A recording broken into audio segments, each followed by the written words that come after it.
Dans le cadre des journées de l'architecture, l'EPA fait visiter ces sites de projet, en particulier sur le sud du plateau de Saclay, donc les quartiers de Moulon et de l'école polytechnique.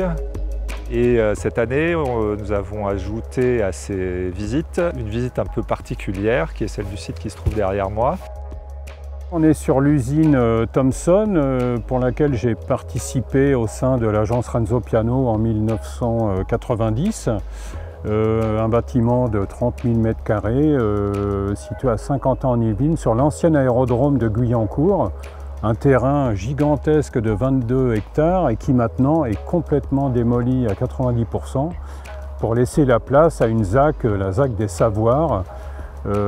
Et ça, c'est absolument extraordinaire de voir 30 ans plus tard que ce projet va avoir une deuxième vie finalement. Et ça, c'est très impressionnant pour un architecte de voir que son bâtiment va être réutilisé.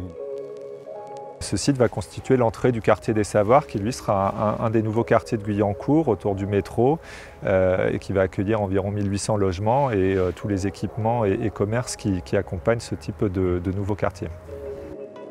Il y a beaucoup de choses à refaire, donc ça va être la première étape. Pendant ce temps-là, ce chantier va se faire, il va y avoir une interaction entre les deux, et puis peut-être qu'un jour, on va faire la réhabilitation définitive de la halle, qui est une phase ultérieure. On va remettre aux normes ce bâtiment, mais en lui gardant son caractère toujours un peu industriel. Il est important pour nous de faire découvrir nos sites de projet, parce qu'en général ce sont des sites fermés, un petit peu méconnus du public, qui sont cachés derrière une clôture. Et donc des journées comme celle-ci sont l'occasion de les faire découvrir un petit peu avant l'heure, avant qu'ils deviennent de vrais lieux de destination pour les habitants du territoire.